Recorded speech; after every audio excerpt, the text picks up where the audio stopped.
ससुराल शिखा का। शिखा एक अलहद मस्त अंदाज में रहने वाली खिलंदर स्वभाव की किशोर लड़की थी। उसके मन में जो आता उस काम को बड़ी लगन से करती और जिसमें मन नहीं लगता तो नहीं करती, फिर चाहे कोई भी कहे।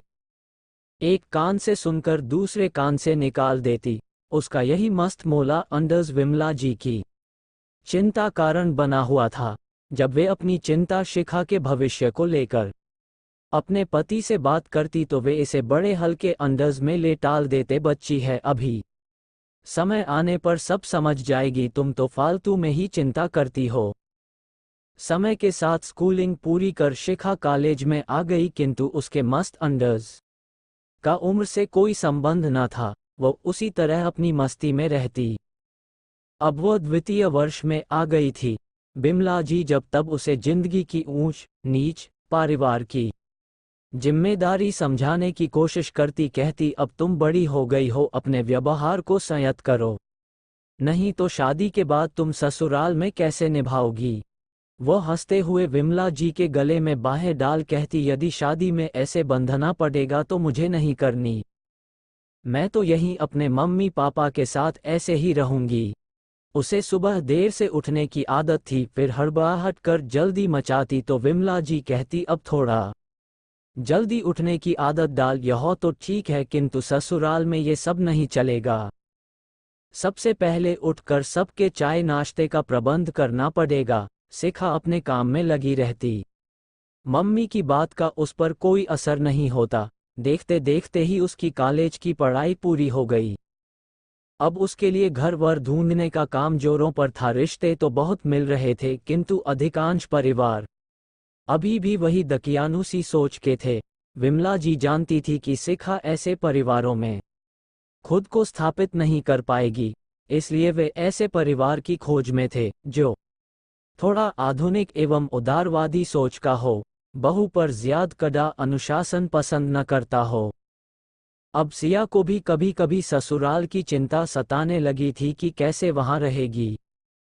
उसकी 2-3 सहेलियों की शादी अभी कुछ दिनों पहले ही हुई। उनकी बातें सुन सुन वो घबरा जाती, किंतु फिर सब भूल अपने रूप में आ जाती थी। एक दिन विमला जी बोली, बेटा अब कुछ घर के काम भी सीखो, मेरे साथ रसोई में कुछ बनवाया करो, नहीं तो शादी के बाद ससुराल में क्या करोगी।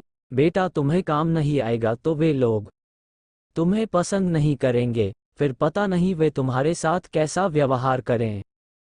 वह माँ के गले लगते बोली, मैं जैसी हूँ वैसी ही रहूंगी, अपने आप को शादी के नाम पर बदल नहीं सकती, जो होगा देखा जाएगा, इतनी भविष्य की क्या चिंता करना। उसकी बात सुन बिमला जी ने अपना सिर पकड़ लिया।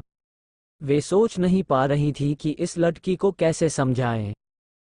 तभी उनकी देवरानी ने अपने रिश्ते का एक परिवार शिखा के लिए बताया। लड़का इंजीनियर है और एक मल्टीनेशनल कंपनी में काम करता है, दिखने में भी आकर्षक है और स्वभाव का भी अच्छा है। पापा भी एक सरकारी उपक्रम में अधिकारी है, माँ भी स्वभाव की अच्छी है। इन लोगों को ये छोटा परिवार अपनी सिया के लिए उपयुक्त लगा। बात चलाई और दोनों परिवारों की सहमति बन गई। शिखा और जय ने भी एक दूसरे को पसंद कर लिया। शीघ्र ही सगाई कर जल्दी हो शादी भी हो गई। सब कुछ 2 माह में ही हो गया। शिखा अब थोड़ी नर्वस थी, सहेलियों की मौं की बातों को याद कर घबरा रही थी कि अब मैं वहां कैसे रहूंगी। जय से भी ज्यादा परिचय नहीं था, केवल फोन पर ही बातें हुई थी, पता नहीं वह भी कैसे स्वभाव का होगा।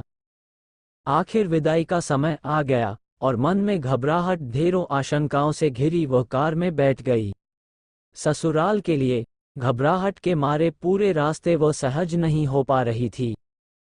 जय ने उससे पूछा भी कि तुम्हें क्या हो रहा है, कोई परेशानी है क्या, किंतु क्या बताती, ससुराल से डर लग रहा है, अतः कुछ नहीं कहकर बात टाल दी। ससुराल पहुंचकर उसके कानों में सासुओं के ये शब्द पड़े। कार का गेट खोलते हुए वे उतावली सी बोली, आजा बेटी, तुम्हारा मुझे बहुत इंतजार था। आज मेरे घर में बेटी की कमी पूरी हो गई और उसे अपने गले लगा लिया। शिखा को विश्वास ही नहीं हो रहा था कि सास बोल रही है या मौं। सारी रस्में पूरी होते होते समय हो गया, बीच बीच में उसके खाने पीने का ध्यान वे स्वयं रख रही थी। रात को जब वह कमरे में जय का इंतजार कर रही थी, घबराहट से उसके पसीने छूट रहे थे। पता नहीं जय कैसा व्यवहार करे। जय ने आते ही उससे प्रेम से कहा, तुम बहुत थकी हुई लग रही हो। पहले तो ये सब भारी भरकम कपड़े जेवर उतारो, फिर आराम से सहज होकर बात करते हैं। चेंज कर जब वह कमरे में आई तब तक जय भी चेंज कर चुका था। थोड़ी इधर उधर की बातें करने के बाद वो बोला, तुम्हें नींद आ रही है, आराम से सो जाओ, अब तो जिंदगी भर साथ रहना है, कल आराम से बातें करेंगे। सुबह उठ वह नहा धोकर तैयार हो रही थी, किंतु साड़ी पहननी नहीं आ रही थी। माँ की बातें याद आ रही थी कि अब क्या करे।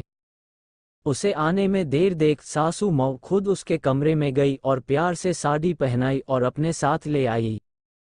शिखा, 2-4 दिन की बात है, अभी रिश्तेदार घर में है, इनके जाने के बाद तुम आराम जैसे रहना चाहो, जो पहनना चाहो पहनना, जिसमें तुम्हें आराम मिले। शिखा मन ही मन खुश हो गई। 2-3 दिन में घर खाली हो गया, अब केवल 4 ही लोग रह गए। मम्मी जी, शोभा जी, बोली शिखा, सुन, अब तुम आराम से रहो, इसे अपना ही घर समझो, यह तुम्हारे ऊपर कोई रोक टोक नहीं है, खुश होकर रहो और हो, सुबह भी जल्दी उठने की जरूरत नहीं है, कारण हम भी देर तक उठते हैं।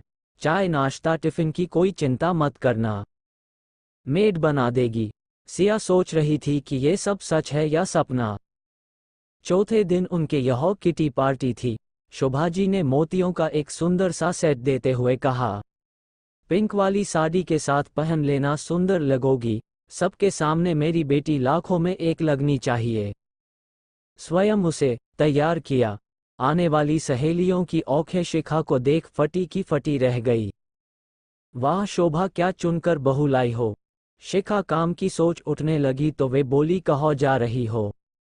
वो मम्मी जी, मैं खाना वगैरह का देखती हूँ, बैठी रहो, मैंने सब बाहर से ऑर्डर कर दिया है, बाकी का कुसुम घर की मेड सब संभाल लेगी।